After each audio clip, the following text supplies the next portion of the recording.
Então vamos lá. Então, bora lá. Olá a todos e todas. Estamos aqui Oi, em gente. mais uma super videoaula, domingão, no nosso processo de pasteurização. Hoje está gelado. Nossa, tá muito frio. Em novembro. Pasteurização. Um dia muito calor, dia seguinte muito frio. Então, vamos lá, gente. Podemos começar, professora Luciana? Podemos. Boa aula. Vamos embora. Vamos embora. Gente, então, no nosso último vídeo, né? Não sei quando vocês viram, mas a gente trabalhou um pouco o que vai ser a constituição da política macro-regional, das primeiras experiências de política macro-regional no Brasil. Né? A gente viu como se forma a questão regional propriamente dita, como o governo, né, principalmente a partir do JK, encampa a política regional como um dos seus objetivos, né? Então, tem uma política regional explícita e tem outras políticas que também vão modificar a questão regional no Brasil, seja a interiorização, a construção de Brasília, a ampliação da infraestrutura, então vários aspectos que vão combinar aí uma nova fase da integração nacional, né? Uma fase que é caracterizada, então, pelo aprofundamento da industrialização, né? O processo que a literatura chama de industrialização pesada, pautada principalmente em dois agentes, né? Que é o capital internacional e o Estado, que vão estar atuando sobre isso, mas do ponto de vista regional, o Estado vai ter papel predominante, porque nesse momento também uma vertente desenvolvimentista tem, digamos, a hegemonia dentro das concepções do governo, dentro da própria política e da burocracia estatal. Esse movimento, né, ele continua, então, esse processo de industrialização e de integração nacional, né, que agora não é mais uma integração apenas comercial, mas também produtiva entre as regiões, né, ele vai ter uma continuidade aí, pelo menos até o final da década de 70, mas se a gente vê essa continuidade, a gente também tem aspectos qualitativos um pouco diferentes pelo novo momento político-econômico que se inaugura a partir da ditadura militar. Né? Então, o contexto, né, dessa mudança, né, enfim, são todas as instabilidades políticas ali da eleição do Jânio, depois o Jânio renuncia, o Jango assume, toda aquela tensão típica do Brasil entre o conservadorismo e uma pauta um pouco mais progressista, que é identificada com o comunismo, ameaça comunista e tal, em um momento diferente do de hoje, né, porque ali a gente tinha uma guerra fria de fato acontecendo, a gente tinha a convivência de dois sistemas disputando, então, a hegemonia no mundo. Então, digamos que o fantasma do comunismo era algo um pouco mais concreto, né, do ponto de vista das disputas, e, além disso, né, desse contexto político geral, que vai ser fundamental para explicar esse momento, a gente ainda tem, ali no início dos anos 60, uma crise econômica, né, e um acirramento da disputa política e social ali que se traduziu, né, de um lado, nos movimentos pelas reformas de base, que eram identificados a partir da reforma agrária, a reforma urbana, a reforma fiscal e financeira do Estado e tal, e de um contra-movimento que vai ser concretizado aí pelo golpe de 64. Né? Então, a gente passa ali, 63, a gente está numa crise que tem componentes de crise econômica dos países subdesenvolvidos, né? Então, inflação, crise da dívida, enfim. Lembre-se que a gente pautou a nossa expansão industrial também nos capitais externos, então tem toda essa disputa acontecendo, né? E isso, do ponto de vista político, vai desembocar no golpe de 64, né? Então, mesmo com um golpe ditatorial identificado com valores da direita, digamos assim, né, do espectro político da direita, a gente tem dentro do governo um caráter desenvolvimentista que a gente está chamando aqui de desenvolvimentista autoritário, né, que vai aprofundar esse processo de industrialização a partir de uma ideia de transformar o Brasil numa potência mundial livre do comunismo, né? Então, a ideia é que esse é um país grande, que teve um avanço material relevante até aquele momento, e que, a partir daí, então, é possível colocar o Brasil entre aqueles países desenvolvidos do mundo, né? Inclusive, o regime militar vai, principalmente, a partir do milagre econômico, se pautar muito nessa ideia, né, que o desenvolvimento vai resolver, inclusive, as tensões sociais e políticas que vão, desde o início, né, aparecerem na nossa sociedade.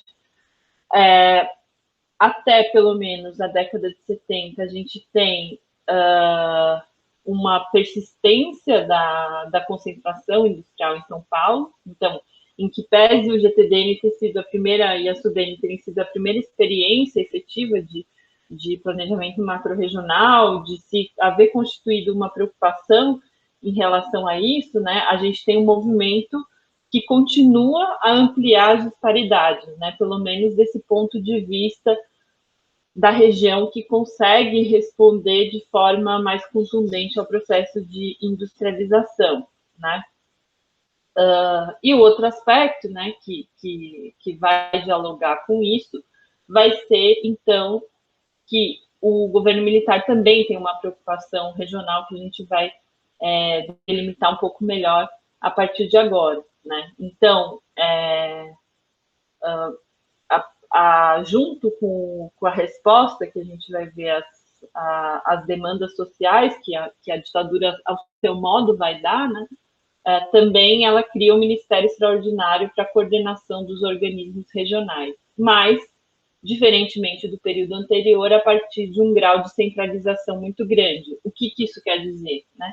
Que, a partir desse momento, aquilo que tinha se desenvolvido como política regional e que, lembre-se, né, o GTDM tinha sede em Recife e Rio de Janeiro, ele ficava entre a região que fazia política para a região, né, e o Rio de Janeiro, a época capital, né, pelo menos até quando o Rio era capital, com acesso direto à presidência. Nesse momento, a política continua com seu viés macro-regional, mas de forma muito mais centralizada, ou seja, as decisões eram tomadas, então, a partir do governo central. Isso tem uma mudança qualitativa relevante, porque as regiões passam a não ter tanta autonomia para pensar, de certa maneira, seu próprio destino, as políticas que vão mudar o curso do desenvolvimento. O Furtado, por exemplo, ele vai ser exilado, onde ele vai fazer uma parte da formação dele em Paris. Então, assim, tudo aquilo que tinha constituído a parte mais progressista da política regional, agora começa a ser substituída por uma política também que tem preocupação regional, né? Mas a gente vai ver que tem outros elementos. Então, aquela ideia do Furtado, né, que a política regional tem que combinar desenvolvimento econômico com melhoria das qualidades de vida, ascensão social, justiça social, agora elas vão se diluindo e a questão econômica, né, digamos, ela fica mais forte. Então, com o início do regime militar, as reformas de base elas vão ser adaptadas ao projeto conservador, e isso vai, em alguma medida, está ligado a tudo aquilo que eu falei anteriormente, né? Então, uma preocupação regional, mas de outra natureza, né? O primeiro aspecto que eu destacaria, e tem toda uma literatura sobre esse assunto, e que vai ter impactos não só no aspecto regional, mas também urbano, que é o aprofundamento da modernização conservadora no campo. Uma das grandes bandeiras das reformas de base vai ser a reforma agrária, né? E aí a ditadura resolve um pouco isso com novas frentes de colonização, então que vão ter o impacto de interiorizar, aprofundar a interiorização do país que já estava em curso, né? Mas ao mesmo tempo um aprofundamento daqueles movimentos, que eu acho que foi até a Lu que falou na aula anterior, né? Daqueles movimentos que delimitavam o êxodo rural, né? Então, Wilson Cano, nos escritos que ele tem sobre urbanização, ele vai inclusive falar: a gente teve um aumento acelerado do ritmo da urbanização a partir dos anos 50, né, que vai tornando a cidade um lugar mais difícil de ser administrado, porque a gente não tinha, apesar de uma grande migração, a gente não tinha uma contrapartida de conseguir resolver os problemas urbanos, né? E a partir da modernização conservadora no campo, que se aprofunda nos 60 e mais ainda nos 70, a gente vai ter o que ele delimita como uma urbanização cada vez mais caótica, né? Caótica no sentido de que os problemas urbanos saem do controle possível do planejamento, né? Porque essa urbanização é tão intensa, as taxas de crescimento das cidades e das metrópoles, especialmente, é tão relevante que esse sistema que a gente tem meio que passa a não dar conta. Assim, né? É uma polêmica dentro da literatura sobre urbanização, não sei se a Lu quer comentar sobre isso, mas o fato é que a gente tem uma aceleração do ritmo de urbanização e que, então, essa interlocução entre o problema rural e urbano, e, portanto, regional e urbano também, vai se acirrar cada vez mais. Né? Você quer fazer algum comentário, Lu?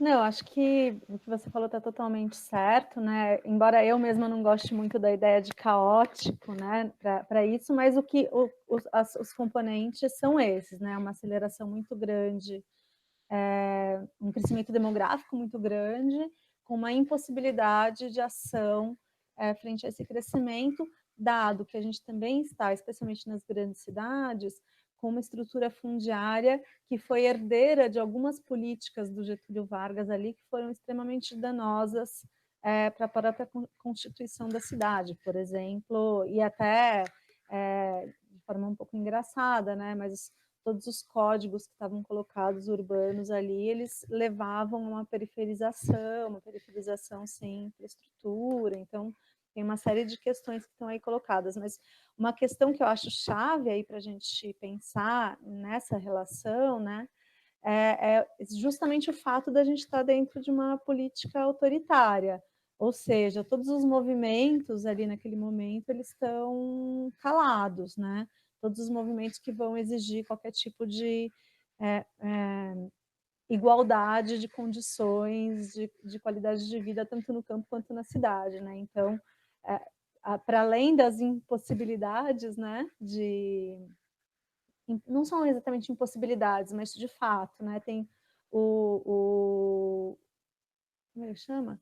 Zimitrovics, ele vai falar o seguinte, que qualquer taxa de urbanização acima de 1% ao ano, era quase de crescimento populacional, né, acima de 1% ao ano, é quase impossível do Estado conseguir, no caso brasileiro, obviamente, do Estado conseguir fornecer infraestrutura na mesma taxa. E a urbanização crescia a taxas muito maiores do que isso ao ano, né?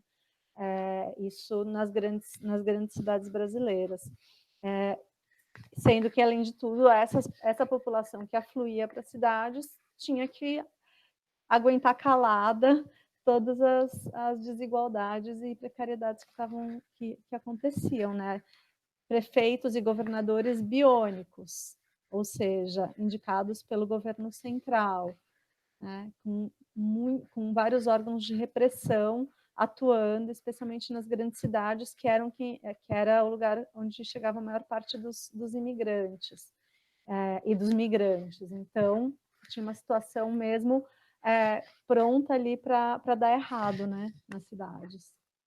Mas acho que é só isso, Bia. Eu acho que não sei se foi demais. Beleza. A gente tá tentando fazer aulas curtas, mas a gente não consegue. É verdade. Por exemplo, né, então, essa ideia das reformas adaptadas, né, a um projeto conservador significa que não é que o governo ditatorial ele dá algum tipo de resposta, né, mas bastante limitada. Então, do ponto de vista urbano, é aqui que começa o BNH, que é o Banco Nacional de Habitação, que vai tentar financiar a moradia, já que a reforma urbana tinha sido também uma pauta desse momento, né? A questão como eu já mencionei, da reforma agrária, e outro aspecto fundamental e que vai também reorientar boa parte das políticas, né? E pelo menos do ponto de vista da política econômica isso é fundamental, e do financiamento de todos os planos que vão ter a partir daí, que é a centralização dos recursos na esfera federal a partir de uma reforma financeira e tributária, né? Então, o governo militar ele cria mecanismos de financiamento e de arrecadação, né, que concentram em si não só as decisões pelo autoritarismo, mas também os recursos. Né? Ou seja, então toda essa política que acontece a partir de então ela vai ter características muito de cima para baixo, hierárquicas, né? E não é à toa, então, que em contraposição à ditadura militar, a Constituição de 88 também vai reivindicar uma descentralização maior, inclusive dos recursos, da administração e dos recursos, né? Então, esse é o momento em que a centralização, digamos, vai dar conta de alguma política regional, mas pouco vai se preocupar, de fato, com as especificidades regionais. A gente vai ver que vai ser uma política regional bastante homogeneizadora da questão regional, né? Então, todo mundo todas as superintendências, como a gente vai ver, vão meio que adotar uma política de características únicas, né? Quase que únicas de incentivo fiscal para a industrialização na região, né? E a gente tem outro aspecto também que vai ser relevante, que vai um pouco permitir que o segundo Plano Nacional de Desenvolvimento se realize, né? Que é o milagre econômico, né? De 68 mais ou menos a 73, a gente vai ter taxas muito elevadas de crescimento. O Brasil, naquele momento, era tido como a China do mundo, assim, em comparação com o que a China é hoje, a gente tem taxas de em torno de 10% de crescimento, só que em um processo com alta concentração de renda, né? Então, a gente cresce muito, distribui muito pouco, e, portanto, isso é mais uma razão para que, por exemplo, os problemas urbanos não sejam enfrentados, porque o próprio mercado de trabalho urbano, que é mais dinâmico, não vai responder de forma distributiva a esse momento, então tem todo um debate em relação a isso. Mas o que é importante dizer, então, é que esse crescimento, de certa maneira, e algumas das ações vão legitimar também, do ponto de vista econômico, um governo autoritário, né? Bia, acho que é legal dizer que essa é a época da célebre frase aumentar o bolo para depois dividir, né? Então a gente cresce bastante em determinado momento, quando o crescimento for bem alto, aí o bolo vai naturalmente se dividir para as pessoas. Muito apoiado nas teses econômicas de então também, né? Mas é uma frase muito célebre do Brasil. Foi o Delfim que falou essa frase? Bom, ele nega, né? Mas todo mundo atribui a ele. Então, é uma polêmica, mas o fato é que o bolo cresceu muito, mas a distribuição desse bolo, inclusive, né, a questão distributiva vai ser bastante trabalhada. Aí o Furtado vai ter um debate com a Conceição, por exemplo, sobre a questão distributiva, com o Zé Serra e a Conceição sobre a questão distributiva, que é bem interessante, assim, né? Talvez a gente volte a gente está vendo, né, voltar um pouco a acontecer que é a relação entre a distribuição e as possibilidades de crescimento e tal. Mas Acho a que gente... desculpa, só Pode falar, pode. pegando um pouquinho o teu gancho do BNH, né, e mesmo o BNH Planasa, né, porque depois uma parte importante dos recursos do BNH foram para o Plano Nacional de Saneamento, né, naquele momento, tudo década de 70 ali, eles tinham concentração não só do ponto de vista das classes de renda, como concentração regional também, né, daí não só por conta do caráter produtivo do mercado, etc., mas também essas ações que a Bia falou, né? Então, você tinha uma centralização de recursos, né, na esfera federal, que aplicava de forma desigual esses recursos no território brasileiro, né? Então, os números de concentração do Planasa, por exemplo, né, que é esse plano nacional, são enormes, né? Uma parte importante de toda a renda nacional foi aplicada em São Paulo, nos recursos do Planasa, né? E o BNH também, várias críticas sobre as fatias que de fato foram beneficiadas com os recursos do Banco Nacional de Habitação, né? Uma concentração nas classes de renda médias, altas e até algumas pessoas dizem que nas classes mais altas de renda também receberam créditos BNH para moradia, né? Então, de fato, era uma concentração em várias dimensões do desenvolvimento ali naquele momento, né? Perfeito, Lu. Então, a partir desse contexto, né, eu vou passar muito rapidamente que se começa a constituir uma ideia do desenvolvimento regional, né, que começa com o primeiro PND, que é muito tímido, né, mas vai se aprofundar no segundo PND, que é o plano que a gente vai ver com mais detalhes, né? Mas primeiro vai ser a ideia de que é necessário, e quem fez DESB comigo, ou fez DESB, deve ter visto isso, quem fez Economia do Território também deve ter visto isso, quem fez Desenvolvimento na Economia deve ter visto isso, que é um pouco a constituição daquelas teorias clássicas do desenvolvimento, principalmente baseada no Peru, da ideia de constituição de polos de desenvolvimento, né? Então, isso era a concepção que guiava um pouco a ideia de que era necessário transformar produtivamente outras regiões que não São Paulo, né? Então, investindo, dando pontapé inicial nessas atividades fora da região de São Paulo, para constituir novas centralidades, digamos, né? E isso tinha uma correspondência também com a ideia de que se precisava olhar para essa questão da urbanização que estava sendo tão concentradora também, né? Então, a gente tem uma concentração de recursos, pessoas, infraestruturas, né?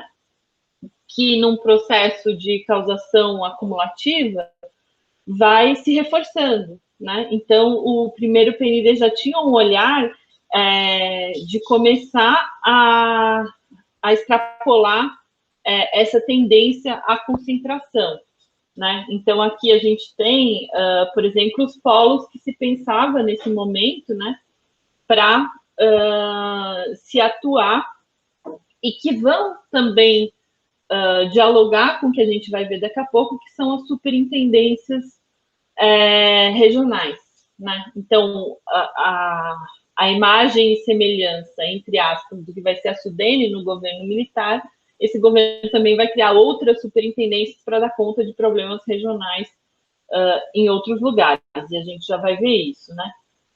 Então, posso só falar fala, um pode. detalhezinho? É interessante compreender, né, especialmente na passagem do primeiro PND para o segundo PND, que no governo está se estruturando muito fortemente o planejamento, né? Então, já vinha lá dos governos anteriores, da DASP, uma organização do Estado, tal, mas nesse momento, ainda que centralizado, com todos os problemas da ditadura que a gente já falou para vocês, mas se institucionalizava uma estrutura de planejamento.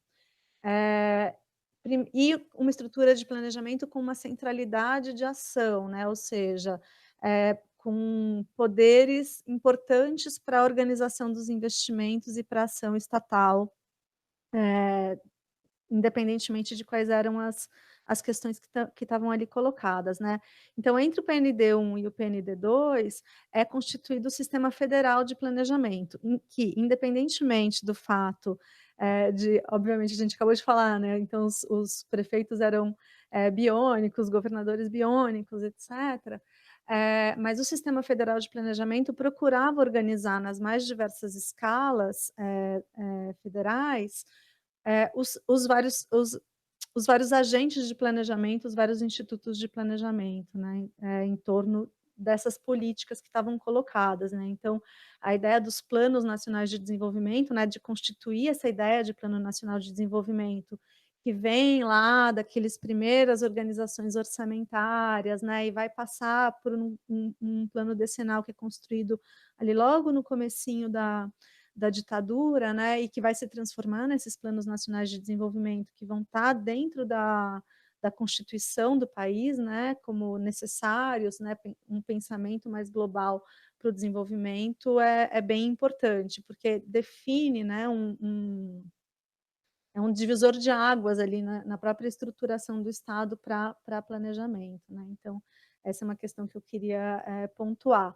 A outra questão é que nesse momento, né, talvez mais do que anteriormente, eh, se coloca essa questão da descentralização e da descentralização por meio de uma rede urbana mais forte do que se colocava anteriormente, né. Então, quando a Bia traz o Perrot, é bem interessante, porque não sei se a gente vai ter tempo de olhar na aula de planejamento regional no mundo, né, porque vai ser mais corridinha, mas ali estavam se colocando as bases para esse tipo de planejamento regional, né, que considerava a rede urbana como catalisadora e tentava descentralizar a rede urbana, e aí o Perrot está lá na França fazendo isso, né, e que eu acho que é importante a gente, ter um pouco de olhar para isso pelo seguinte motivo, né, porque mesmo em outros contextos, né, dos países centrais, num contexto de democracia, fazer desconcentração não é fácil, né. Então o primeiro projeto lá do Perrot na França, nos anos 50, ainda antes desse período, não deu certo, né. Então tinha um plano de desconcentração, industrial de Paris, com uma série de metrópoles que eles chamavam de metrópoles de equilíbrio, né, 8 metrópoles de equilíbrio, que na verdade, se não me engano, só uma delas, de fato foi para frente. Depois teve um pouco mais de política e 2 metrópoles, para além de Paris, conseguiram avançar, né. Então, essa ideia e por que que isso é importante a gente olhar nesse momento? Primeiro porque a gente está falando do nascimento da região funcional, né, então, do ponto de vista da teoria, a gente também está falando sobre isso, né, região funcional, rede de cidades, estratégias de desenvolvimento regional com suporte nas regiões funcionais, e a gente sabe que, apesar da importância disso, uma parte importante dessas políticas, elas precisam ser contra-hegemônicas do ponto de vista da concentração, espacial das economias, né, elas tendem a se concentrar, então você precisa de uma força muito grande das políticas para que essa desconcentração aconteça, né. Então, embora, a gente vá fazer críticas, né, aos PNDs, porque eles não tiveram sucesso nisso, e as críticas elas são válidas, porque afinal de contas a gente também não investiu muito, em que isso acontecesse, mas mesmo quando outros estados investiram bastante mais, essas políticas elas também não tiveram tanto sucesso assim, né. Aconteceu no Japão também, né, então você tem uma série de políticas que tentaram fazer isso e que tiveram mediano sucesso, não vamos dizer que elas não tiveram sucesso, elas tiveram mediano sucesso num primeiro momento. E a gente vai continuar trabalhando com essa lógica, né, vocês vão ver ainda mais tarde hoje como essa lógica ela ainda é muito forte e de fato porque ela é importante. Mas ela precisa de investimento e perenidade de investimento no longo prazo para que ela surta efeitos, né. Então, a gente vai ver isso, né, na verdade a gente não teve nenhum investimento e nenhuma perenidade de investimento para que isso acontecesse, né. Não sei se a Bia concorda comigo. Sim, eu acho que a gente tem ondas de momentos, né? A gente tem momentos em que é possível, num país que sofre com dependência financeira, né, externa, que não tem a moeda mais forte do mundo e etc. Historicamente, isso significou várias crises de endividamento e tal. A gente tem muita dificuldade de fazer, de responder a um projeto consistente de investimento de longo prazo. Tanto que, historicamente, é o Estado que se ocupa disso no nosso país. Não é como em outros países que o Estado também se ocupou, né? Uma falácia que o liberalismo conseguiu construir as nações mais bem-sucedidas do mundo, do ponto de vista do desenvolvimento, mas eles têm mecanismos privados para fazer esse tipo de investimento de longo prazo. E a gente não tem, do ponto de vista privado, e os que a gente tem do ponto de vista do Estado, eles estão sendo minados, assim, né? Então, é um momento em que a gente está mudando a nossa concepção de possibilidade de desenvolvimento e, na minha opinião, a gente está abrindo mão de mecanismos que seriam fundamentais para a gente conseguir responder às necessidades de um país como o nosso, né? Mas isso é um super debate aí, né? Só que eu concordo com a Lu nesse aspecto. E é interessante porque, vamos olhando para o PND, né, a gente pode ver também que a conjuntura no mundo já tinha mudado ali no início dos anos 70. Então, o mundo já está, os anos dourados do capitalismo já estavam aí abalados, né? A gente vai ter os choques do petróleo, a gente vai ter a retomada da hegemonia norte-americana, que são dois aspectos que vão estar aí no cenário internacional conflagrando várias disputas. Então, diferentemente do que vai ser o plano de metas, que tinha uma disposição do capital internacional de aportar aqui, montar um sistema de produção das automobilísticas, por exemplo, e outras indústrias, né? Nesse momento isso já não é mais possível.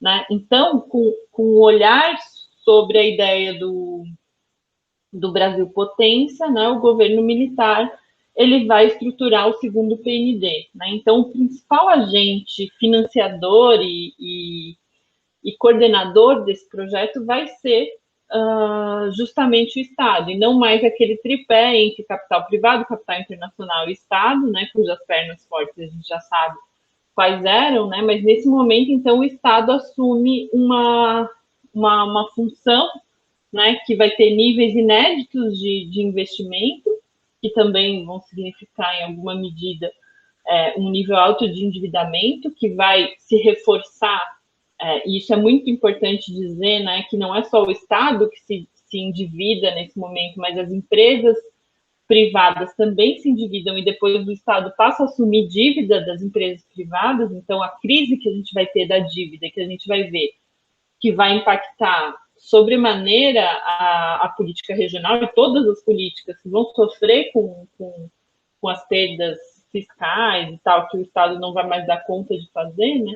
Elas são construídas nesse momento tanto por políticas estatais, mas também porque o Estado assume parte enfim, não são erros, né? Porque a conjuntura internacional a gente não controla necessariamente, mas o Estado assume para si toda a crise que é gerada. Mas a gente já vai chegar nesse momento, eu acho, quando a Lu for falar melhor das políticas nos anos 80, principalmente. Né? O que eu quero ressaltar para vocês é que esse momento já é um momento internacionalmente mais complicado, né? Que a gente não consegue desenvolver muito aqui, mas que mesmo assim o Estado, como esse agente forte, né, de uma política de desenvolvimento nacional, vai ter um nível inédito de investimentos, então quantitativamente é muito dinheiro, né, vai ter foco em infraestrutura e em setores prioritários que têm relação com energia e a produção de insumos,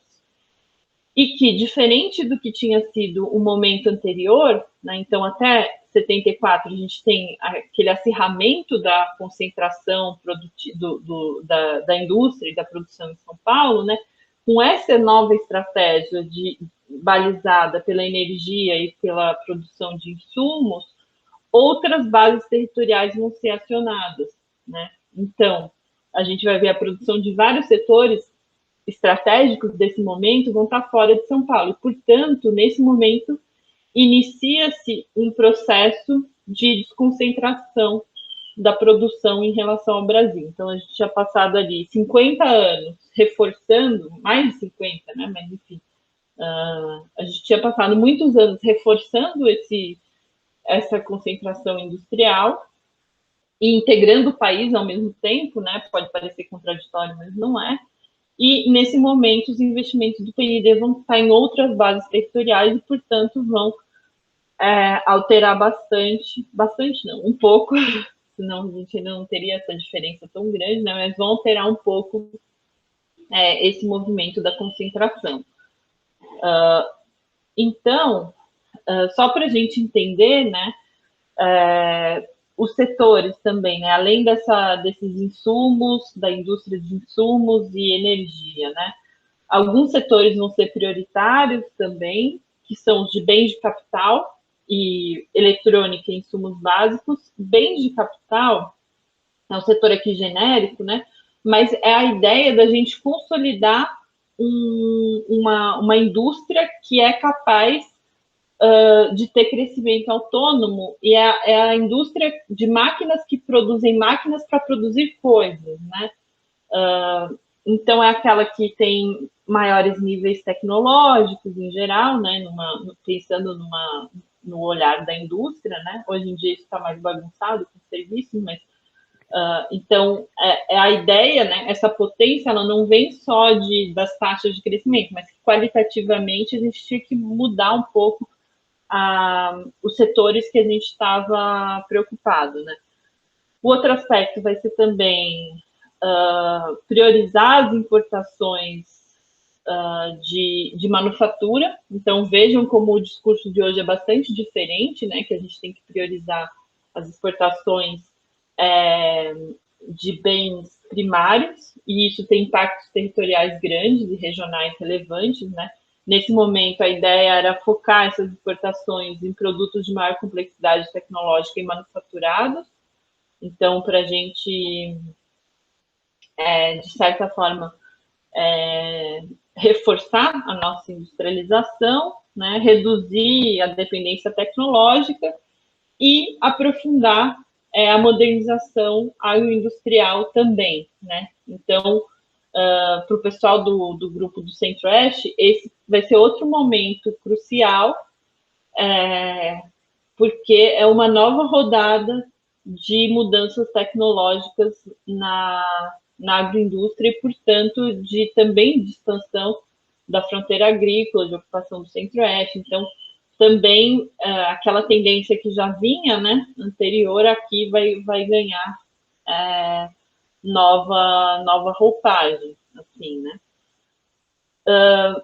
E o PND também vai ter um olhar específico para as regiões, mirando a redução dos desequilíbrios e a concentração industrial em São Paulo. Então, explicitamente, a ideia era tirar um pouco de São Paulo, tirar um pouco o foco de São Paulo, né? Imaginem que aqui, na metrópole de São Paulo, especialmente, a gente já tem os conflitos urbanos, políticos, né? Que é o combate propriamente da ditadura. A gente aqui tem o que nos anos 80 vai eclodir, que é o sindicalismo muito forte, né? E a região do ABC, vocês sabem também que é importante para isso. Então, essa ideia, que vai ser até replicada no nível estadual, né, de uma desconcentração, também significava um realinhamento, né, político, de certa maneira, dos poderes que estavam colocados no país, né? Mas o fato é que o segundo PND faz esses investimentos e logra um processo de desconcentração produtiva regional, né? Os custos são altos, mas isso acontece.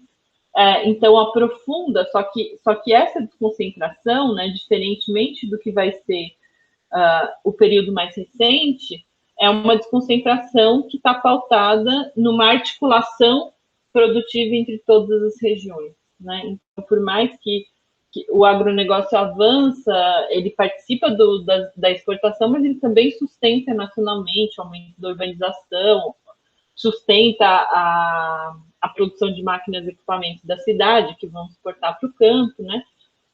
Então, é um crescimento que vai acontecer do ponto de vista regional, em que São Paulo está crescendo muito, só que as outras regiões estão crescendo mais ainda em relação a São Paulo. Então, relativamente, a periferia, que é aquele BR menos SP do Cano, cresce mais do que o centro. A gente vai ver, por exemplo, que nos anos 80, essa realidade se transforma. A periferia vai ganhar participação porque o centro está se ferrando absolutamente, né? Então, isso significa que aí, nesse momento, a gente vai mudando um pouco as características da integração do nosso país, né? Mas nesse momento ela é forte, ela é fortalecida, pelo menos do ponto de vista produtivo, com o segundo PND, né? Então aqui a gente tem alguns mapas que mostram esses grandes projetos. Você quer comentar, Lu? Acho melhor você comentar esses. Eu poderia até reforçar, mas eu acho que você vai fazer isso melhor que eu. Na verdade, assim, a Bia mostrou lá para vocês o mapinha do primeiro PND, né? E a ideia é que o pulo do gato aqui, né, é uma estruturação um tanto maior sobre aquelas lógicas. Primeiro, olha, entra a ideia, né, dessa complementaridade que a Bia está falando entre as regiões, né? Então, os polos de desenvolvimento, eu acho que esse mapa aqui, acho que vocês não conseguem ver eu apontando o meu mouse, porque a Bia que está... Isso, mas esse mapa dos polos de desenvolvimento, né, ele vai mostrar exatamente a complementaridade entre região e região funcional e região homogênea, né? Então, essa estruturação aí de uma rede de localidades que vão trabalhar juntas para o desenvolvimento nacional, né? Um dos grandes aspectos do segundo PND é justamente a Política Nacional de Desenvolvimento Urbano, a partir do segundo PND que começam a se estruturar mesmo as regiões metropolitanas, né? Então, o segundo PND é de 74, é isso, Bia? 74, né? Em 73, a gente tem a primeira definição política, né, das regiões metropolitanas, que vão entrar com um aspecto-chave ali na Política Nacional de Desenvolvimento Urbano, né? A primeira vez que tem uma política nacional com essa abrangência, ou melhor, uma política urbana com abrangência nacional, né? Ela vai aparecer pela primeira vez no segundo PND.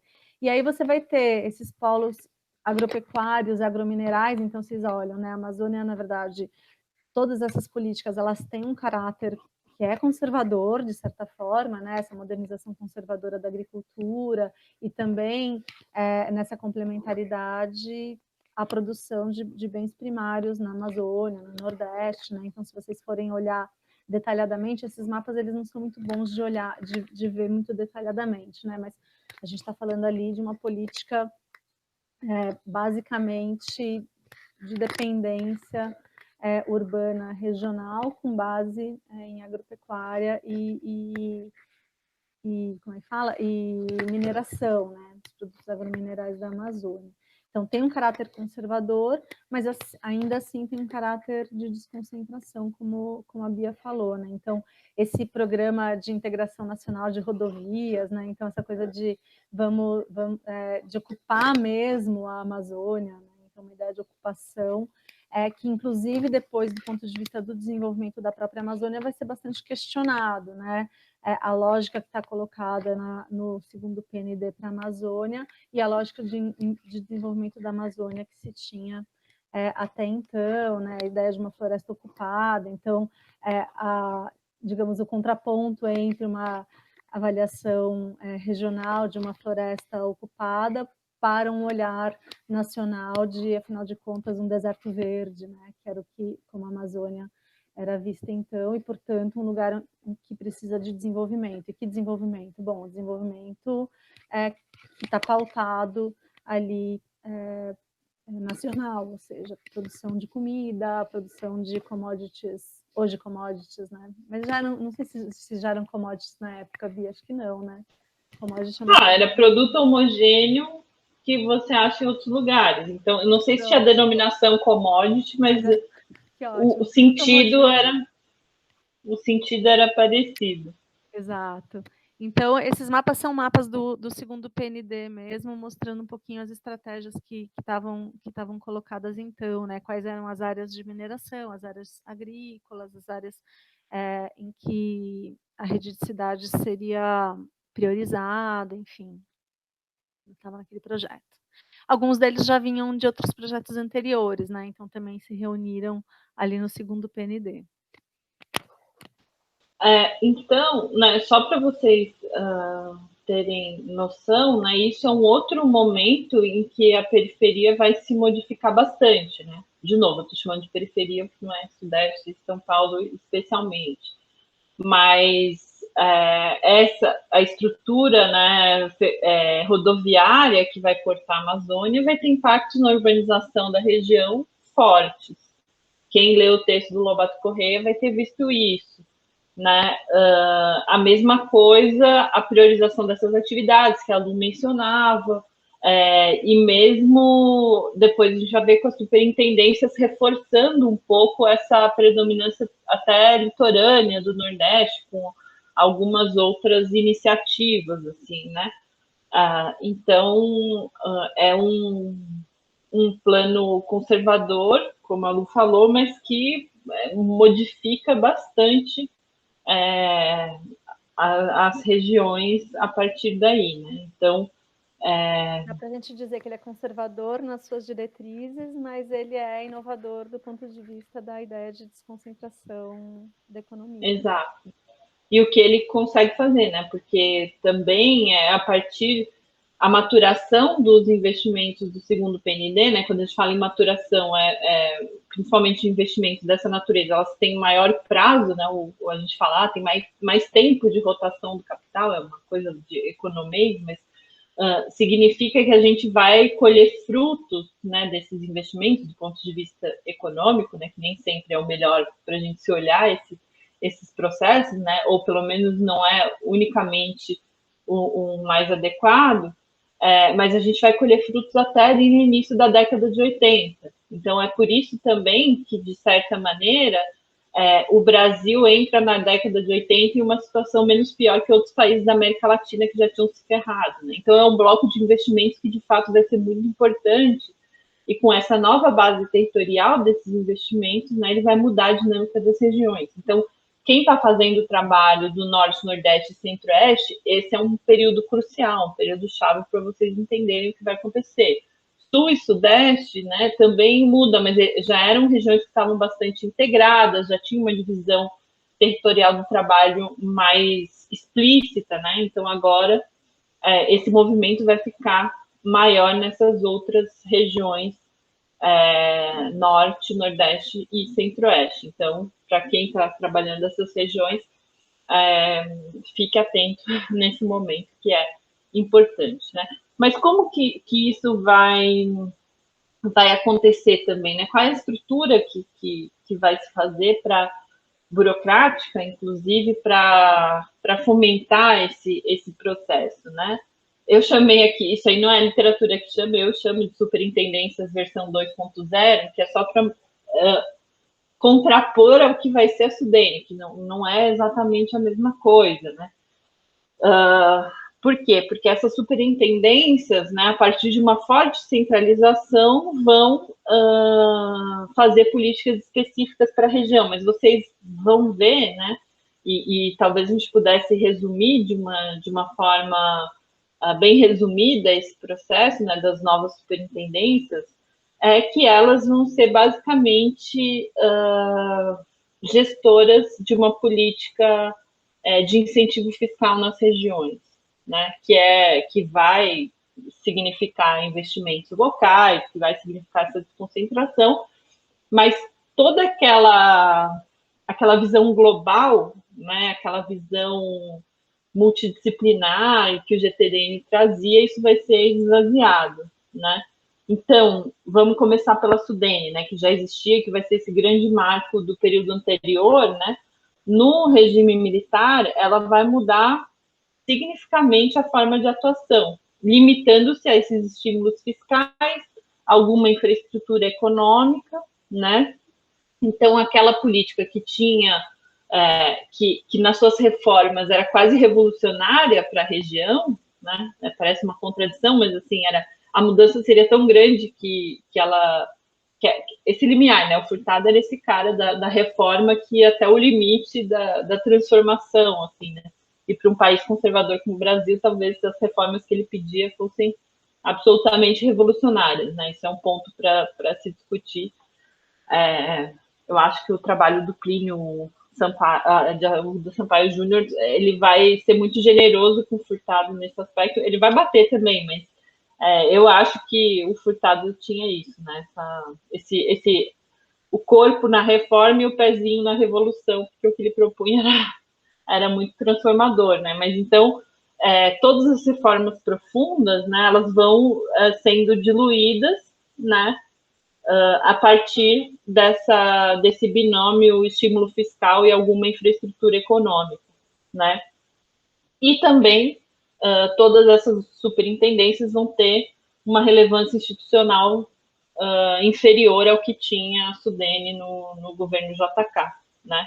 Então, vai ser um diálogo entre governos interventores e os ministérios com essa política super hierárquica, tecnocrática, autoritária, né? Bottom, up bottom, né? De cima para baixo, é isso?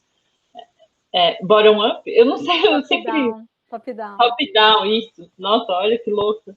Eu dei aula na pós essa semana sobre isso, já esqueci. Eu tô ficando muito doida. Então, vai ser outra característica, como eu já falei, da atuação das superintendências. A Sudã também vai se pautar, que é a Superintendência de Desenvolvimento da Amazônia, né? Pelos incentivos fiscais, todas elas ainda olhando para uma ideia, né, de industrialização, de substituição de importação, então mas não mais necessariamente em nível regional, mas pensando em nível nacional, né, então a gente precisava se tornar menos dependente de importação de alguns bens, né, então esses incentivos fiscais, eles vão estar basicamente fomentando a iniciativa privada, só que com várias distorções, né? Então, se você vê a carteira de investimentos dessa época, tem vários trabalhos que fazem isso, né, de forma mais detida, né? Mas muitas vezes é isso. Você digamos que vai sustentar ideologicamente também um regime autoritário, né? Então, você tem investimento que, em tese, era para substituição de importação e fazenda do cara que é o oligarca mor da região que vai sustentar um regime político autoritário, né? Então, tem várias distorções, né? Especificamente na Amazônia, a Sudã também vai se pautar em um conteúdo geopolítico, né? Na necessidade de povoar a Amazônia, né? Que, enfim, é curioso como essas coisas voltam, né? Hoje ainda se fala um pouco nisso, né? O início do governo Bolsonaro falava em povoar a Amazônia e precisa ocupar, porque geopoliticamente todos os gringos querem a Amazônia, não sei o quê. A gente não sabia que ocupar era queimar naquela época. Agora a gente já sabe um pouco que ocupar é garimpo ilegal, é não demarcar terra indígena, enfim. Mas então essa ideia, né, de que tem um conteúdo geopolítico específico na Amazônia, vocês não estão vendo no vídeo, mas a professora Luciana está rachando o bico, porque eu falei dessa questão geopolítica da Amazônia. Depois, se você quiser fazer um comentário, eu não fico aqui sozinha. E também esse conteúdo geopolítico de povoamento também estava ligado à ideia de integração nacional, né? Com todo aquele programa de rodovias que a gente viu naqueles mapas anteriores. Você quer falar alguma coisa, professora Luciana? Não, acho que é isso mesmo, né? É isso, é o deserto verde. a gente segue olhando para a Amazônia, porque é isso, povoar não é qualquer povo, né? Povoar não é olhar para a população que existe. Povoar é povoar a partir de determinadas diretrizes aí, sociais e econômicas, né? É a mesma coisa do agora. Né? Assim, por mais que exista um reconhecimento de que a Amazônia é extremamente povoada, ainda assim, governar não era construir estradas? Governar é construir estradas. Governar é povoar a partir da construção de estradas. Acho que é o que tá colocado aí. Eu vou tentar achar, tem um documentário, o acervo da Cinemateca, que também agora vai ser despovoado, né? A gente estava com acesso a vários documentários que a Cinemateca guarda, e eu tentei entrar essa semana e eu já não consegui mais entrar lá no banco de dados da Cinemateca, né? Mas é muito legal olhar. Por quê? Porque ali, primeiro, né, a ditadura militar tinha uma das grandes questões essa que a Bia está falando, né? Ou seja, de criar simbolicamente um Estado desenvolvimentista também, né? Então tinha uma narrativa muito forte e tem muito documento em vídeo, muito documento em áudio sobre a ditadura, né? E a Cinemateca guarda uma parte importante desse material, né? E aí nos jornais de então e os documentários feitos pelo Departamento Nacional de Estradas, etc., são muito interessantes para a gente ver qual era o tipo de povoamento que se queria, né? Qual era a grande questão da construção da Transamazônica, né? A Transamazônica é dessa época, né, Bia? Eu estou enganada, né? É A sim. construção da Transamazônica, né? E aí tem um filme bárbaro sobre a construção da Transamazônica que vai mostrando mesmo o filme é bárbaro, né? A história é horrível, né? Mas os tratores chegando e derrubando aquelas árvores, mais ou menos como agora, né? Que a gente olha os tratores com aquelas correntes derrubando a floresta, né? Mas naquele momento, de fato, aquilo dentro de uma lógica de ocupação que era não só requerida, né, mas propagandeada como uma forma de estruturação.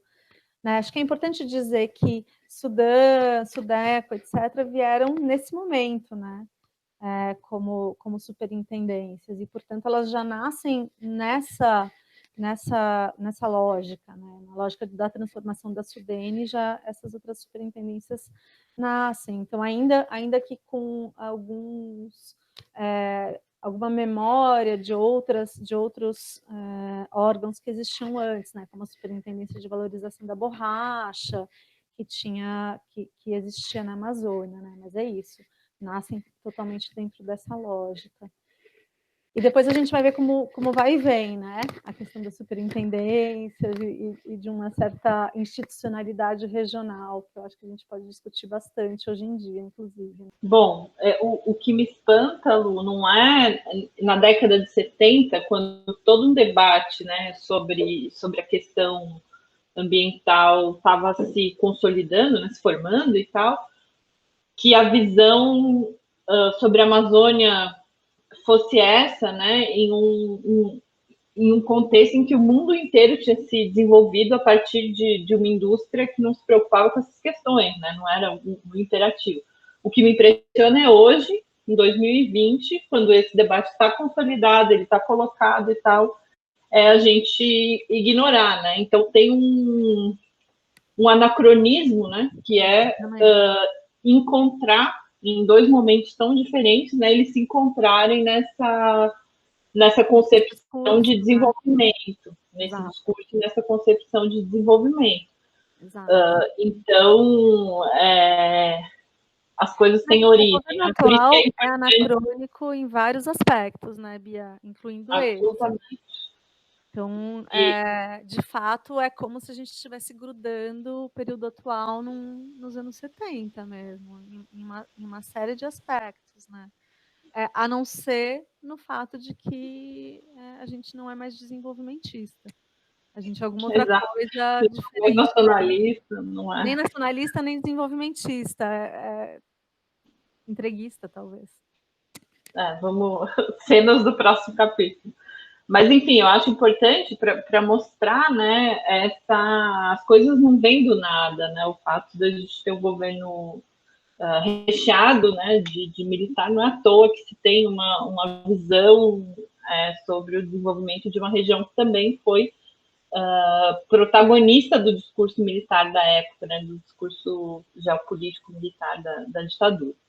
Mas, enfim, vamos passar, né, adiante da Sudã. Então, essas...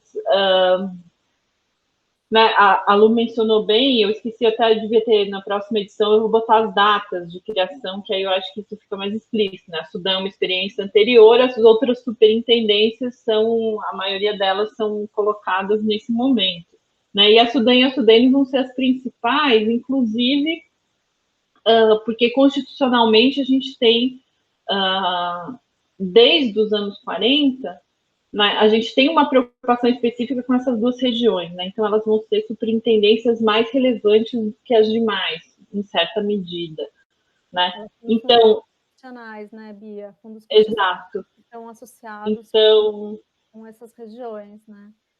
Depois eu então a gente... dúvida, desculpa, Bia, porque a gente até pode procurar, os alunos procurarem, porque tem alguma literatura vai dizer que os fundos constitucionais regionais eles são estruturados na Constituição de 88, mas de fato a gente sabe que desde até na Constituição de 34 já tinha fundos constitucionais para o Nordeste e para o Norte, né? Então eu fiquei pensando se existe em algum momento durante a ditadura que esses fundos constitucionais são dissolvidos para depois serem reestruturados na Constituição de 88. Né?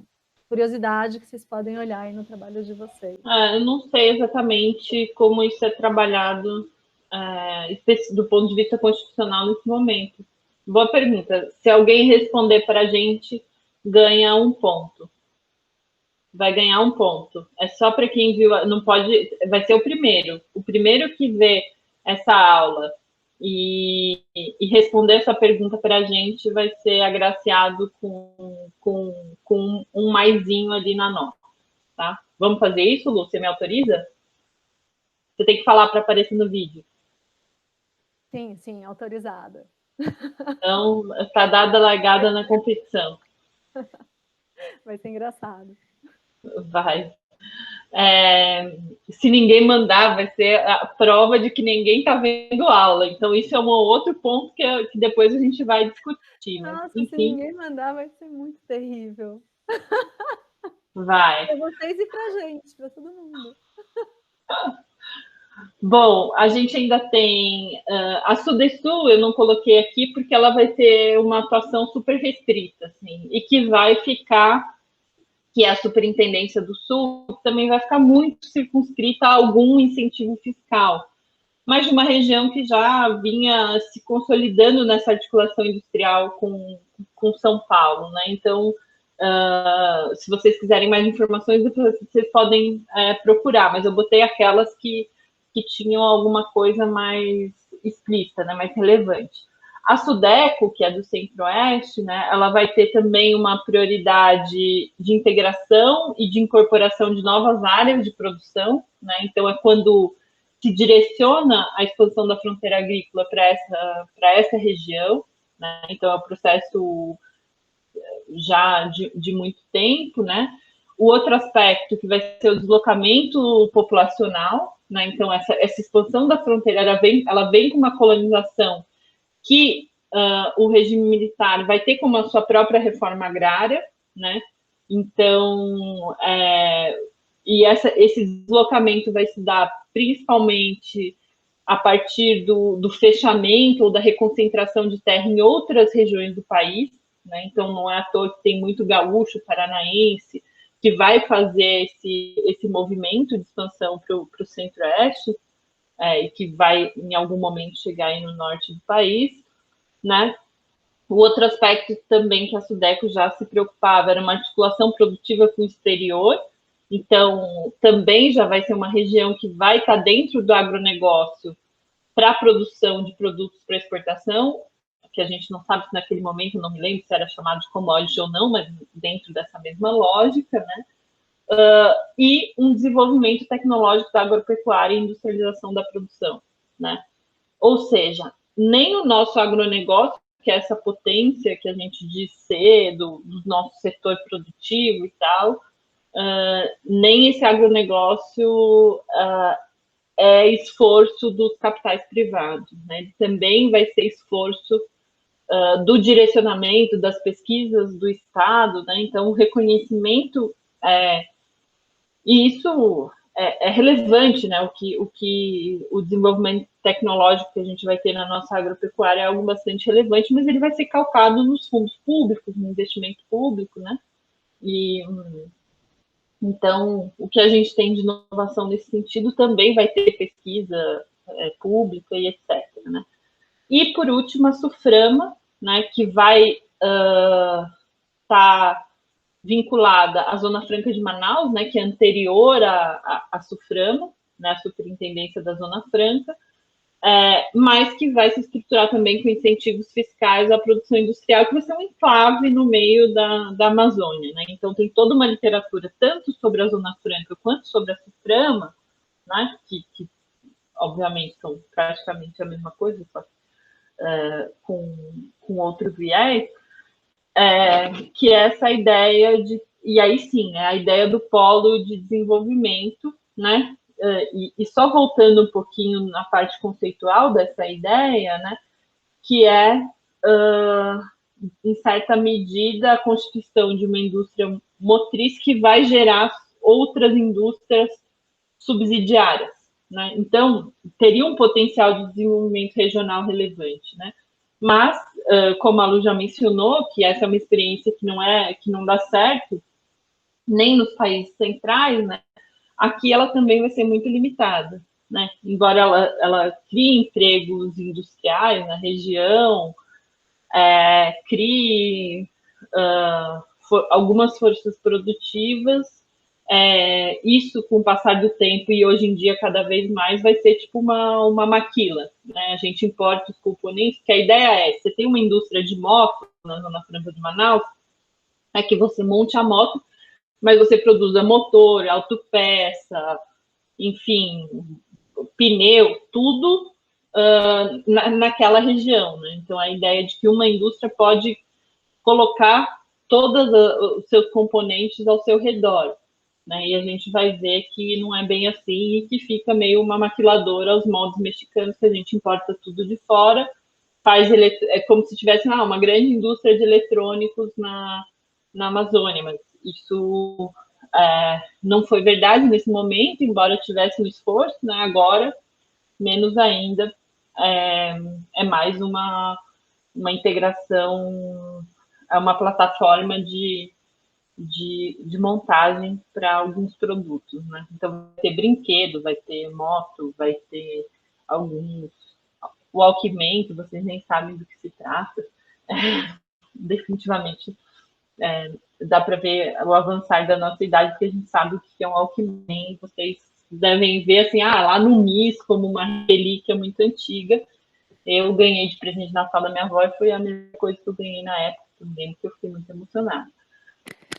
Bia, deixa eu só me corrigir rapidinho, porque acho que assim, a grande questão ali das metrópoles de equilíbrio, né, e a questão do polo é que não depende só de uma ação do planejamento, né? Tem uma série de condicionantes regionais e locais que vão influenciar para isso dar certo ou não, tá? Que a gente, por isso que a Bia está falando, é limitado, de fato, né? Tem uma vontade política da desconcentração, tem a implantação de uma série de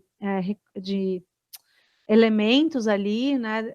Que o Estado pode fazer para promover esse desenvolvimento, mas nem sempre ele dá certo, porque ele vai depender de uma série de condições que são internas e externas para que esse polo de desenvolvimento aconteça, tá? Então, de fato, e aí, daí tudo que a gente tinha falado antes, né, de uma política de longo prazo, de investimento, perene, tarará, vai ter tudo a ver com isso, mas muitas vezes, mesmo assim, a coisa não vai, né? Então, digamos, o grande desafio do planejamento, né? Nem tudo a gente consegue com planejamento, a gente é muito positivista, né? O Furtado era um super positivista, mas nem tudo a gente consegue com planejamento, né? A gente vai depender de uma série de questões que nem sempre estão na alçada do planejamento conseguir promover, tá? Então, só para sintetizar o que vão ser essas superintendências, né, eu trouxe um trechinho do Guimarães, um texto do Guimarães que está disponível para vocês, lá no nosso Moodle, que ele fala, né, de um lado, nessa fase de desenvolvimento autoritário, as superintendências foram mobilizadas para apoiar o dinamismo e a articulação e integração que comandou a política econômica nacional nesse período. De outro, os programas regionais criados e implantados fora do seu âmbito tendiam à fragilização do planejamento regional, que passara a ser cada vez mais comandado da forma centralizada após a reforma tributária.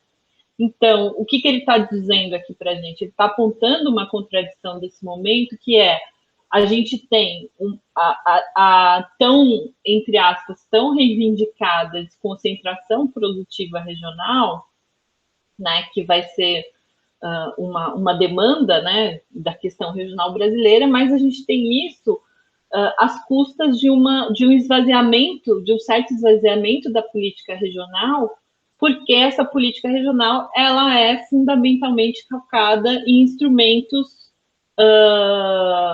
financeiros e tributários, né? Então, aquele arcabouço que a gente tinha construído, e a gente vai ver que ele ressurge ali nos anos 2000, até dependendo um pouco antes, como elementos fundamentais para se pensar a política regional, né? O governo autoritário, né, o desenvolvimento autoritário, ele vai minando, né, que é essa ideia de pensar a região a partir da região, dos seus condicionantes internos, as possibilidades de integração, reformas estruturais mais severas, né? Então isso vai sendo esvaziado, como a gente já falou, e esses programas, né, que vão lograr essa desconcentração são programas insuficientes para se opor à questão regional, né? Então eu acho que a gente pode terminar por aqui. A gente tem agora, né, a gente vai seguir, principalmente a partir da democratização e um novo contexto socioeconômico, né, de fragilidade fiscal e financeira do Estado, então isso vai mudar bastante as possibilidades que a gente tem de fazer política regional, mas eu acho que depois dessa experiência autoritária a gente avança em se pensar de uma forma diferente, mais democrática, obviamente, o planejamento regional, né? Coisa que vai ser o tempo inteiro disputada dentro das agendas. Tá bom, gente? Eu acho que é isso. Se tem mais algum comentário, Lu? Não, achei que eu ia ainda ficar mais umas 2 horas assistindo tua aula antes de eu ter que começar a falar. Estava até tranquila. Não, você falou para eu ser rápido, eu tentei, mas não foi muito rápido. Não foi nada rápido. Não, acho que Acho que a não. gente Deve tem ter uns umas 2 horas. 40, 50. Então. Tá bom, A gente gente. podia sempre falar mais, mas, enfim, eu acho que nisso a gente fez um panorama geral. Essa é uma aula que no curso regular eu dou em 4 aulas, em 3 aulas, então isso são 6 horas, né? Se a gente conseguir fazer aí em 1 hora, alguma coisa assim, o poder de síntese foi exercido, né? Mas é isso, meus queridos. Até daqui a pouco, até a próxima, até o próximo vídeo. A gente vai continuar aqui. Até.